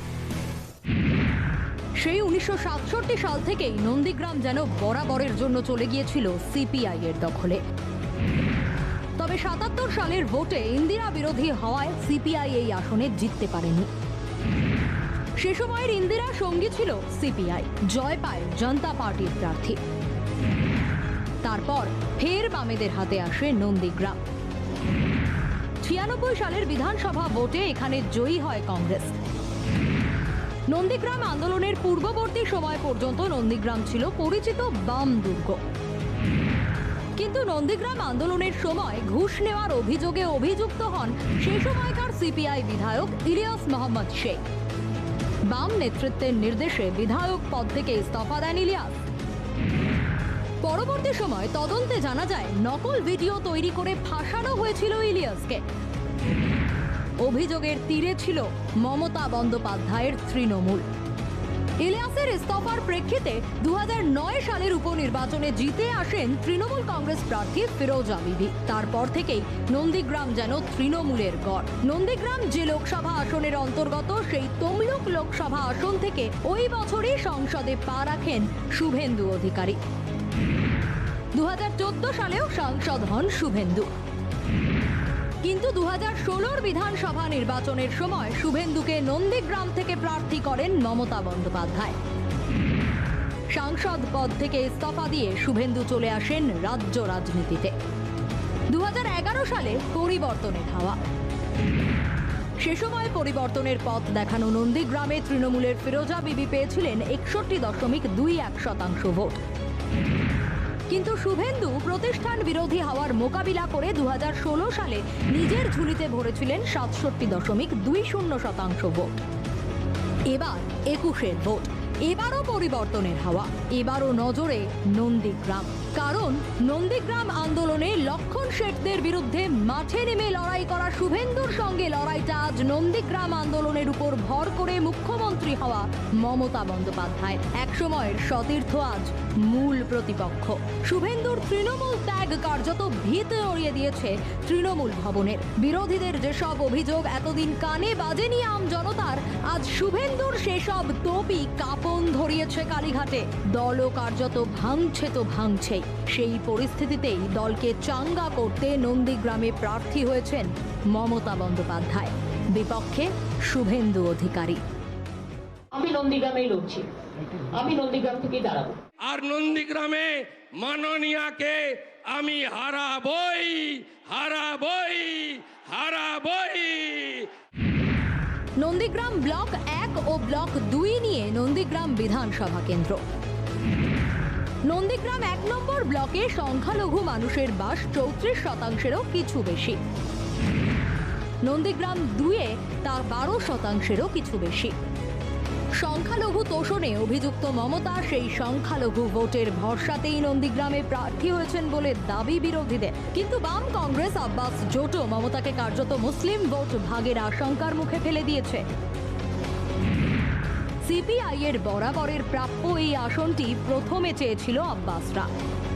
তেমন আপত্তি ছিল না বামেদেরও। কিন্তু মমতা শুভেন্দু লড়াইয়ে শরিক হয়েছে সিপিএম স্বয়ং। প্রার্থী যুব নেত্রী মীনাক্ষী মুখোপাধ্যায়। মীনাক্ষী যেমন ভাঙবেন মমতা বিরোধী ভোট, তেমনই আব্বাসের হাত ধরে থাবা বসাবেন সংখ্যালঘু ভোটে। মমতাও জানেন ঝুঁকি নিয়েই প্রার্থী হতে হয়েছে তাকে। পরিস্থিতি আঁচ করে সংখ্যালঘু ও দূষিত নন্দীগ্রামেও তাকে ঘুরতে হচ্ছে মন্দিরে মন্দিরে। তারপর মনোনয়নপত্র জমা দিয়ে ফেরার পথে নন্দীগ্রামের দুর্ঘটনা। মমতার দাবি তার উপর হামলা, প্রত্যক্ষদর্শীদের দাবি নিছক দুর্ঘটনা, বিরোধীদের দাবি হারের আশঙ্কায় নাটক।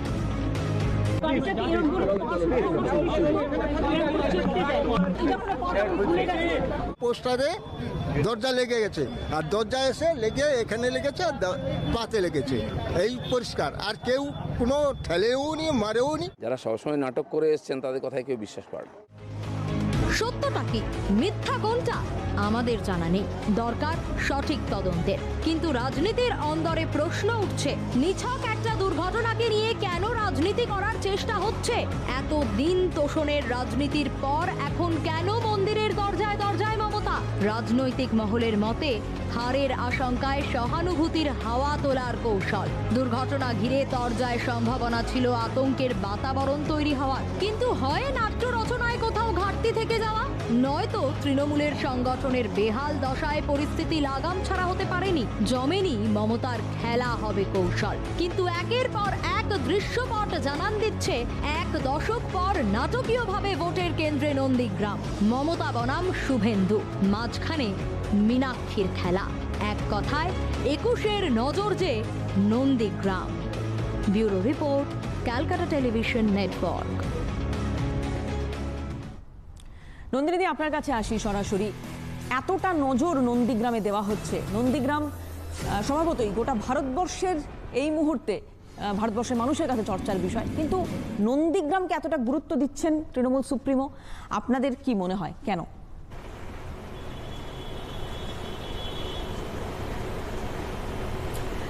দেখুন, উনি গুরুত্ব দিচ্ছেন, উনি একটা জায়গা খুঁজছেন। পরিষ্কারভাবে ভবানীপুরে উনি জানেন যে ওনার জেতার মতো পরিস্থিতি নাও হতে পারে, সেই জন্য পরিষ্কারভাবে উনি মনে করেছিলেন নন্দীগ্রাম আন্দোলনের স্মৃতিকে ভর করে উনি যদি কোথাও একটা জেতার সুযোগ তৈরি করতে পারেন। কিন্তু আমরা কি ভাবছি, আপনার আগে বিরতিতে যাওয়ার আগে প্রশ্নটা ছিল বামেরা কি ভাবছে, আমি সেই জায়গাটাতে একটা জায়গা বলতে চাইছি। আপনারা মানে প্রত্যেকেই নিশ্চয়ই বুঝতে পারছেন, সারা বাংলা বুঝতে পারছে যে বামেরা কি ভাবছে। তার কারণ নন্দীগ্রামে আমাদের প্রতিনিধি, বামেদের প্রতিনিধি মীনাক্ষী আমাদের যুব নেত্রী। আগামী দিনে কর্মসংস্থানের সুযোগ, সমস্ত যুব সমাজের জন্য কর্মসংস্থানের সুযোগ তৈরি করা, তাদের শিক্ষার অধিকার প্রতিষ্ঠিত করা, আর তোলাবাজি নয়, এবং কোনোভাবে ঘুষ দিয়ে রিক্রুটমেন্টে যাওয়া, এটা আর বাংলা যুব সমাজ মেনে নিতে পারছে না। আজকে কিন্তু নন্দিনীদি, আপনি বলছেন যে ভবানীপুর হাতছাড়া হতে পারে, এই একটা আশঙ্কা ওনার মধ্যে কাজ করেছিল, যে কারণে উনি নন্দীগ্রামের স্মৃতি উস্কে দিয়ে সেই সেখানকার মানুষের সহানুভূতি পাওয়ার একটা চেষ্টা করার একটা পরিকল্পনা হয়তো তার রয়েছে, সেই কারণে উনি এখান থেকে প্রার্থী হচ্ছেন। কিন্তু এটা তো অস্বীকার করার জায়গা নেই যে শুভেন্দু অধিকারী নন্দীগ্রাম থেকে প্রার্থী হতে পারেন, এটা দীর্ঘদিন ধরে জল্পনা ছিল, এবং সেখানে একটা জোর টক্কর হতে পারে, সেটাও মমতা বন্দ্যোপাধ্যায় বুঝেছেন, জেনেছেন, তারপরেও নন্দীগ্রাম।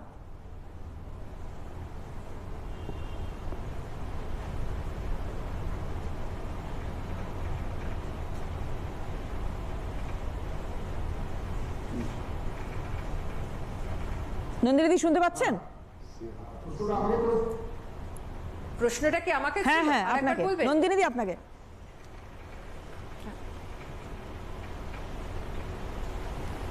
হ্যাঁ, আরেকবার বলবেন।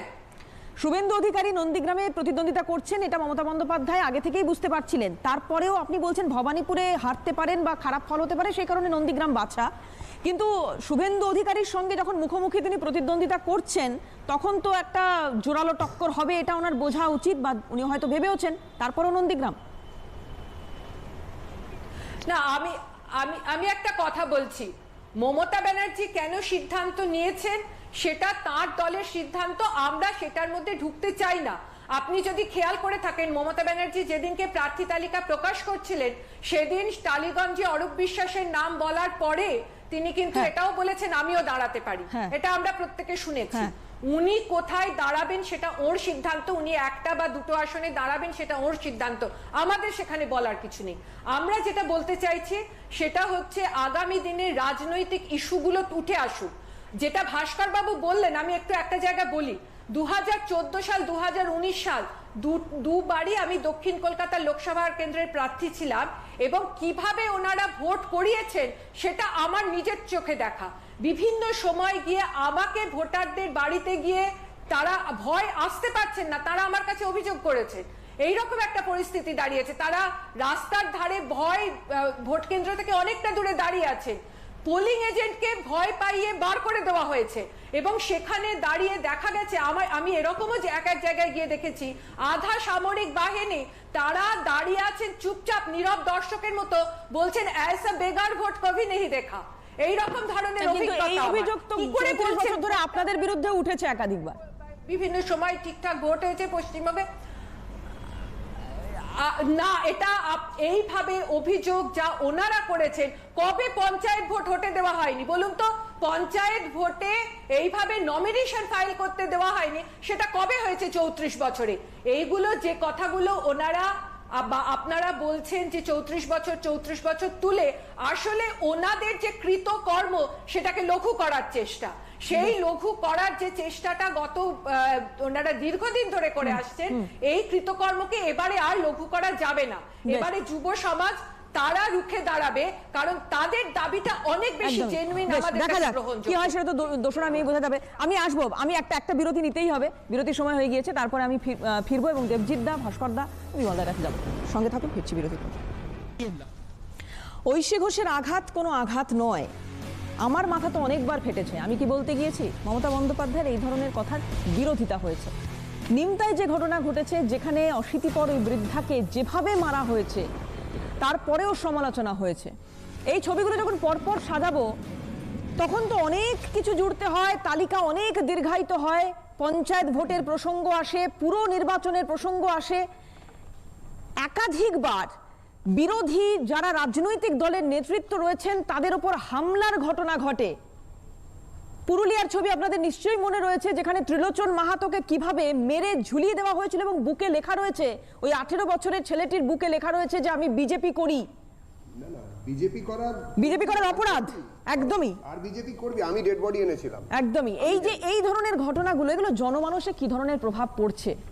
ভাস্কর দা, আবার আপনাকে জিজ্ঞেস করছি, কেমন খেলা হবে? ভয়ঙ্কর খেলা। দেখুন, এই যে বিজেপি যে 137 জনের মৃত্যুর কথাগুলো বলে, কোথায় পারিবারিক গোলমাল, কোথায় কে আত্মহত্যা করেছে, সব যদি বলেন যে রাজনৈতিকভাবে তৃণমূলের জন্য হয়েছে, সেটা তার বক্তব্য। এই বক্তব্যে আমি কিছু বলতে পারবো না। মানে পশ্চিমবঙ্গে কোথায় কি হচ্ছে, বিজেপি নিজেদের অন্তর্দ্বন্দ্ব। আজকে বর্ধমান পূর্বের পার্টি অফিস নিজেদের মধ্যে ওপর থেকে ইট পড়ছে, নিচ থেকে বোমা পড়ছে, এগুলো আমরা দেখেছি। সুতরাং সবটা দেখেছি বিজেপির অন্তর্দ্বন্দ্ব। এখনো আজ অব্দি বিজেপি প্রার্থী তালিকা প্রকাশ করতে পারছে না। বাবুকে ভুলে গেছে যে পৃথা তায়ের বাবা প্রদীপ তা এবং কমল গায়ে বর্ধমানে তাদের যে হত্যা করা হয়েছিল, এই কথাগুলো কি মনে আছে না ভুলে গেছেন? সিপিএম এর কতজনকে হত্যা করা হয়েছে যখন ক্ষমতায় আসার পর 2011 সালের পর থেকে কতজনকে হত্যা করা হয়েছে? জনরোষে মৃত্যু হয়েছে, জনরোষে মৃত্যু হয়েছে। আপনি লেনিনের সময় জারদের মারা হয়েছিল যেমন জনরোষে। লেনিন যখন নমিনেশন ফাইল করতে পারছে না, কেউ নমিনেশন ফাইল করতে পারছে না, হিংসা সেদিন থেকে শুরু হচ্ছে। নাহলে কোন রাজ্যে 700 কোম্পানি দিয়ে ভোট হয়? ভাস্কর দা, কোন রাজ্যে 700 কোম্পানি দিয়ে ভোট হয়? এতগুলো রাজ্যে নির্বাচন রয়েছে, কোন রাজ্যে 5 দফা 8 দফা 9 দফা 10 দফায় ভোট হয়? আব্বাস সিদ্দিকীর জায়গাতে কোথায় ভোট হয়? ভাস্কর দা, নিয়ে এসছেন মীনাক্ষী মুখোপাধ্যায়কে। এই সমস্ত কাজগুলো জনরোষে মারা গেছে, জনরোষে মারা গেছে, তার জন্য মানুষ অ্যারেস্ট হয়েছে।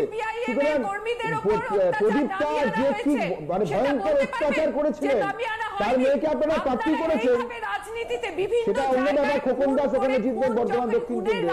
কিন্তু আপনি যেটা বলছেন রাজনীতি নাকি, আপনি বলুন জারদের যে হত্যার সময় সে চলে যাচ্ছে, আপনারা ভাঙচুরের কথা বলুন, পিটিয়ে মেরে দেওয়ার রাজনীতি আপনাদের, গণহত্যা করার রাজনীতি আপনাদের, নন্দীগ্রামের হত্যার ইতিহাস আপনাদের, মরিচাবিদের গুলি চালানোর, মরিচাবিদের লোকেদের মারার ইতিহাস আপনাদের। সিপিএম যদি গণহত্যার কথা বলে, তার বিরুদ্ধে কথা বলে, তাহলে সেটা আশ্চর্যের বিষয়। সিপিএম গণরোষে মারা যায়, বাগার খেলতে কারণ আমি একটু দেবজিতার কথা শুনবো, প্লিজ প্লিজ। আমি আসবো দাদা, আসবো, একটা বিরতি নিতে হবে, তার আগে একটু দেবজিতার কথা শুনবো please. Bhaskar da, Bhaskar da please please, Bhaskar da please. Bhaskar da, এক মিনিট, আমি দুটো কথা বলি। নন্দিনীদি, আপনি এমনভাবে কথা বলছেন যেন 34 বছর স্বর্গরাজ্যে ছিল, তা তো নয়। আমাদের 34 বছরটাও খুব খারাপ অবস্থায় ছিল। নিশ্চয়ই এনারা যেরকম শিল্পের পর্যায়ের থেকে একদম অতি শিল্পের পর্যায়ে নিয়ে গেছে সেরকম নয়, কিন্তু অষ্টম বামফ্রন্ট এবং নবম বামফ্রন্ট কিন্তু মমতা বন্দ্যোপাধ্যায় পুরো একদম 16 কলা পূর্ণ করে তৈরি করে ফেলেছেন, চিন্তার কোনো কারণ নেই। আচ্ছা ভাস্কর দা, আপনাদেরকে আমি কোশ্চেন করছি না, কিন্তু দেখুন এই যে কালীঘাটের ময়না সত্য কথা কয় না, এই শব্দাবলী যিনি ব্যবহার করেছিলেন তিনি তো হাজি রেজ্জাক মোল্লা, এখন আপনাদের নেতা, আগে নন্দিনীদির পার্টি করতেন। তারপরে আপনাদেরই আরেক নেতার কথা বলি, সুব্রত মুখোপাধ্যায়, একদম কাগজের নাম বলছি না, যেহেতু আমি কাগজের নাম বলছি না, দাঁড়ান না ভাই, আপনি বলতে দিন, যুক্তিহীন কথা বলবেন না, আমি ওইটা তো বলবো, সেটা নিয়ে আমি কথা বলবো। আপনাদের যিনি এখন নেতা মাননীয় মন্ত্রী সুব্রত মুখোপাধ্যায়, সুব্রত মুখার্জি, আমি কাগজের নামটা বলছি না, যেহেতু আরেকটি সংবাদ মাধ্যমে আছি, সেখানে ডেট দিয়ে নইলে বলে দিতাম। সেখানে উনি বললেন যে মমতা ব্যানার্জি নিজের নতুন শাড়ি নিজেই ছেড়েন, তারপরে সেটা দেখিয়ে রাজনীতি করেন। আরে এখন ওনার মন্ত্রিসভায় আছেন, দেখুন একটা পার্সপেক্টিভ তৈরি হচ্ছে। পার্সপেক্টিভ তৈরি করার দায় বিজেপির বা সিপিএম এর কারণ নয়, বা আপনাদের অন্য কারণ নয়, কিন্তু মুশকিল হচ্ছে আজকে নয় সিপিএম আব্বাসের যে দল তার সঙ্গে মুখোমুখি হাত মিলিয়েছে, আজকে নয় সিপিএম ধর্মগুরুকে সেকুলার বলে প্রচার করার চেষ্টা করছে, আগে লুকিয়ে করতো। আজকে নয় সিপিএম প্রো হিন্দু নয়, হিন্দু বিরোধিতার একটা জায়গা নিয়ে নিয়েছে, কিন্তু ঘটনা হচ্ছে এই জায়গাটা আপনারা বলছেন তুমি মহারাজ সাধু হলে আজ আমি এক চোর বটে, আজকে ওনাদেরকে বলার আগে আঙুল তোলার আগে তিনটা উল্টো আপনাদের দিকে ফেরানো, আপনাদের হাঁটা রাস্তাতেই তো ওনারা গেছেন। আজকে ধর্মগুরু আব্বাস আজকে সেকুলার আপনাদের কাছে, আজকে উল্টো দিকে দাঁড়িয়ে আপনাদের লড়তে হচ্ছে কার সঙ্গে? ঐশী ঐশী বলে বারে বারে চিৎকার হচ্ছে। অন্যদিকে একজন ভদ্রমহিলা তিনি গত শিবরাত্রিতে তিনি শিবলিঙ্গে চন্দন পড়ানোর ছবি পোস্ট করেছিলেন, তিনি আজকে আসানসোলে ভোট চাইছেন শিবের মূর্তিতে মাথা টিকিয়ে। আপনাদের নন্দিনীজি আপনাকে বলছি না, ভাস্কর দায়ের উত্তর দেবেন, ভাস্কর দায়ের উত্তর দেবেন, আর আপনাদের কথা ছেড়ে দিন নন্দিনীজি, আপনাদের কাছে এখন আব্বাস হচ্ছেন মহামানব, আমার সঙ্গে আব্বাস ভাইয়ের কোনো রকম ব্যক্তিগত তাপের ব্যাপার নেই, উনি একটা নির্দিষ্ট ধর্মে বিশ্বাস করেন, উনি একটা নির্দিষ্ট সম্প্রদায় আছেন, আপনারা তো বলেন ধর্ম নিরপেক্ষ, আপনারা রাস্তায় দাঁড়িয়ে গোপন শোনাতে পারেন, হিম্মত হবে আব্বাসের সঙ্গে এক মঞ্চে দাঁড়িয়ে শহরের মঞ্চ খাবেন, হিম্মত হবে। একটা বিরতি নেব, কারোর কোনো ধর্মীয় ভাবাবেগে আমরা আঘাত করতে চাই না। আপনারা যারা এই মুহূর্তে অনুষ্ঠান দেখছেন তাদের কাছে অনুরোধ করব শান্ত হয়ে এই অনুষ্ঠান দেখুন, এবং এখানে যারা মন্তব্য করছেন প্লিজ একটু যা বক্তব্য পেশ করছেন তার প্রতি একটু যত্নশীল হন। একটা বিরতি নিই, বিরতির পর ফিরছি, সঙ্গে থাকুন। ফিরে এলাম বিরতির পর। আমরা যেখান থেকে অনুষ্ঠান শুরু করেছিলাম তা হচ্ছে মমতা বন্দ্যোপাধ্যায়ের আঘাত এবং এই অভিযোগ, পাল্টা অভিযোগ থেকে, কারণ আজ এই মুহূর্তে রাজ্য রাজনীতি এটাই সব থেকে বেশি প্রাসঙ্গিক বিষয়। কিন্তু সেখান থেকে যে জায়গায় আমাদের এই আলোচনাটা পৌঁছে গিয়েছে, আমি ওইখানেই ওই সূত্র ধরেই বিমলদার কাছে আসবো। বিমলদা, আবারও এই বিষয়টা কিন্তু ভীষণভাবে প্রাসঙ্গিক হচ্ছে যে কোথাও ধর্মীয় মেরুকরণ, সেটাতেই কি এবারে নির্বাচন হচ্ছে, এবং বিশেষ করে যখন নন্দীগ্রামে 25% বেশি সংখ্যালঘু ভোট। জানতে চাইবো আপনার কাছে সংক্ষেপে। না, একটা কথা বলি, সেটা হচ্ছে যে মেরুকরণে তখনই রাজনীতি হয় যদি মেরুকরণ করা হয়, এবং মেরুকরণ কখনো একজনকেও একা করে ফেলতে পারে না। আপনি যদি দীর্ঘদিন ধরে ধর্মকে রাজনীতিতে ব্যবহার করেন তাহলে আলটিমেটলি কিন্তু অন্য ধর্মেরও রাজনীতি চলে আসার একটা প্রবণতা থাকে। আমাদের দুর্ভাগ্যজনক ব্যাপার হচ্ছে যারা এখন সবচেয়ে বেশি অপরকে আঙুল দেখায় তারা নিজেরা ধর্মকে নানাভাবে ব্যবহার করেছে। এরকম 1001 কেসেস আর দেয়ার, এরকম অজস্র ঘটনা আছে। এখন তারা বলে ভাই তুমি হচ্ছে মেরুকৃত করেছো কেন? তারা নিজেরা অনেক বেশি মেরুকরণ করেছে। নন্দীগ্রামে মমতা বন্দ্যোপাধ্যায়ের দাঁড়ানোর কারণ শুধুমাত্র মুসলিম ভোট কিন্তু নয়, আমি সেটা মনে করি না। কারণ তিনি যদি মুসলিম ভোটের ভরসায় দাঁড়াতেন তাহলে তিনি মগরাহাটে দাঁড়াতে পারতেন, তিনি তাহলে বসিরহাটে দাঁড়াতে পারতেন, তাহলে নন্দীগ্রামে দাঁড়ালেন কেন? এখানেই আমার একটা বিশ্লেষণের জায়গা আছে। দেখুন, নন্দীগ্রাম থেকে তৃণমূল কংগ্রেসের উত্থান ঘটেছে নন্দীগ্রাম থেকে, কারণ নন্দীগ্রামের মানুষের যে মরণপণ সংগ্রাম সেটাই কিন্তু তৃণমূল কংগ্রেসকে ক্ষমতায় আসতে বাধ্য করেছে। 2008 সালে যখন পঞ্চায়েত নির্বাচন হচ্ছে এবং গোটা নন্দীগ্রাম সিপিএম দখল করে নিয়েছে, পঞ্চায়েত নির্বাচনে 90% বুথে কোনো এজেন্ট দিতে পারেনি তৃণমূল কংগ্রেস, কিন্তু যখন রেজাল্ট বেরোলো দেখা গেল তৃণমূল কংগ্রেস 95% আসনে জিতেছে। This is Medinipur, this is determination. ফলে এই জায়গাটা কোথাও তৈরি করার চেষ্টা করছেন যে ওই যে পুরনো স্মৃতি নন্দীগ্রামকে কেন্দ্র করে তৃণমূলের উত্থান, ওইটাকে আবেগটা ধরার চেষ্টা করছেন। কিন্তু কতগুলো বিষয় আমি বলে দিই। এক, লড়াইটা করেছিল ওখানকার সাধারণ মানুষ, মরণপণ লড়াই করেছিল, এটা ঠিকই। মমতা বন্দ্যোপাধ্যায় সেই আন্দোলনটাকে ব্যবহার করেছিলেন, রাজনৈতিক নেত্রী হিসেবে করেছিলেন। কিন্তু আন্দোলনের যদি কৃতিত্ব থেকে থাকে নন্দীগ্রামের মানুষের, এবং সেখানে সামনে থেকে নেতৃত্ব দিয়েছেন শুভেন্দু অধিকারী, আমি একজন মেদিনীপুরের মানুষ হিসেবে বলছি কারণ আমি অনেকবার সেই সময় গেছি। দ্বিতীয় কথা, নন্দীগ্রামের মানুষ এবং গোটা মেদিনীপুরের মানুষের কিন্তু একটা ইগো আছে, অহং আছে, অহংয়ে আঘাত লাগলে কিন্তু তারা ক্ষুব্ধ হয়। যেভাবে আসবো শেষ করি, যেভাবে একটা সাধারণ ঘটনা, এখনো মনে হচ্ছে আমার যে সাধারণ ঘটনা অ্যাক্সিডেন্টকে ওখানে যেভাবে রূপ দেওয়া হলো, আপনি জেনে রাখুন নন্দীগ্রামের মানুষের মনে কিন্তু গভীর আঘাত লেগেছে, মানুষ কিন্তু ক্ষুব্ধ হয়েছে। আমি খুব সংক্ষেপে নন্দিনীদি আপনার কাছে আসবো। একদল যখন বলছে খেলা হবে, আপনারা কি বলছেন লড়াই হবে?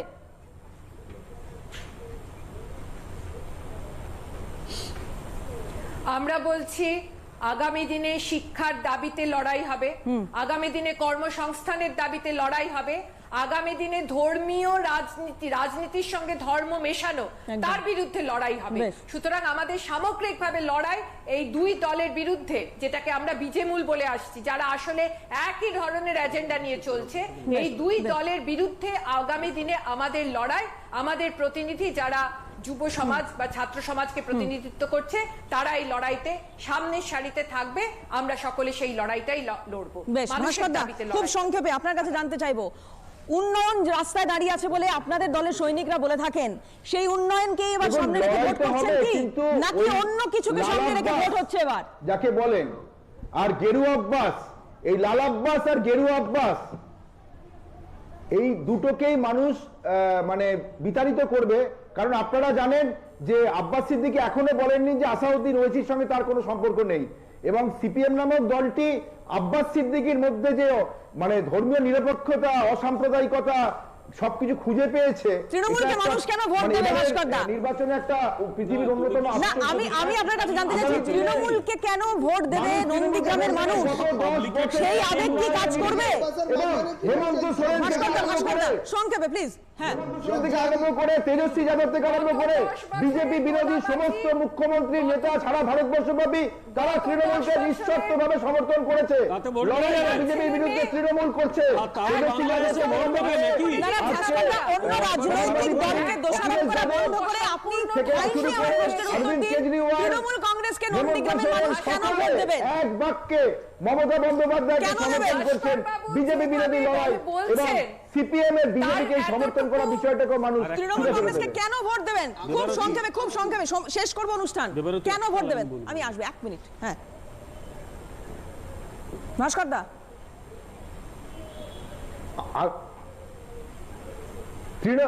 একমাত্র উন্নয়নের জন্য গত 10 বছরের পরিকাঠামোর উন্নয়নের জন্য অনেক ধন্যবাদ। আমি একটু দেবজিৎদার কথা শুনে নি ভাস্করদা প্লিজ। প্রথমত দেখুন, একমাত্র উন্নয়ন রাস্তায় দাঁড়িয়ে থাকবে, একমাত্র বিশ্বাসযোগ্য বিরোধী দল হিসেবে, ভরসাযোগ্য বিরোধী দল হিসেবে বিজেপি এখন সুপ্রতিষ্ঠিত। সামনে ভোট, আমরা ক্ষমতায় আসছি, এটাও সবাই জানে। যে সমস্যা হচ্ছে, নন্দিনীদি বলছিলেন না কি যেন সাম্প্রদায়িকতা মুক্ত রাজনীতি, দিদি আব্বাস ভাইজানকে নিয়ে রাজনীতি করছেন, তারপরে সাম্প্রদায়িকতা মুক্ত রাজনীতির ডাক দিচ্ছেন। একদম সময় শেষ, আমি 10 সেকেন্ড দিতে পারি বিমলদা, 10 সেকেন্ড। একটা কথা বলি, সেটা হচ্ছে শুধু একটা কথা বলি, আমি 10 সেকেন্ডেই বলবো। সেটা হচ্ছে একটা দুর্ভাগ্যজনক অ্যাক্সিডেন্ট হয়েছিল, তারপরে যেভাবে সোশ্যাল মিডিয়া ব্যবহার করে উত্তেজনা তৈরির চেষ্টা হয়েছিল, কোথাও বলা হয়েছিল যদি দিদির কিছু হয় আপনাদের কপালে দুর্গতি আছে, কেউ বলছেন 2রা মের পর বুঝে নেব, দয়া করে এটা করবেন না, এটা কিন্তু হিংসায় দেওয়া হচ্ছে, দয়া করে করবেন না, এটাই অনুরোধ আপনাদের কাছে। তার আরোগ্য আমরা কামনা করেছিলাম, তিনি ভালো রয়েছেন, তিনি বাড়ি ফিরে গিয়েছেন। এই মুহূর্তে সিএন লাইভ আমরা এখানে শেষ করব। আমাদের সঙ্গে যে বিশিষ্টরা ছিলেন প্রত্যেককে ধন্যবাদ জানাবো। কিন্তু যেতে যেতে আরেকবার যেটা দিয়ে অনুষ্ঠান শুরু করেছিলাম, নজর রাখবো সেই ফুটেজের দিকে। আমাদের ইলেকশন ক্যাম্পেইন শুরু হচ্ছে আগামী 10 তারিখে। সেই দিনকেই যাতে আমার উপর অ্যাটাকটা হয় সেই ব্যবস্থা করো। আমাকে হাসপাতালে ভর্তি করা হবে, সমস্ত টিভির নিউজ চ্যানেল আসবে কভার করতে। আমি বেডে শুয়ে মিডিয়াকে বাইট দেব, ইলেকশন ক্যাম্পেইন করব, তারপর হুইল চেয়ারে বসে জনগণের কাছে ভোট চাইব। Excellent idea.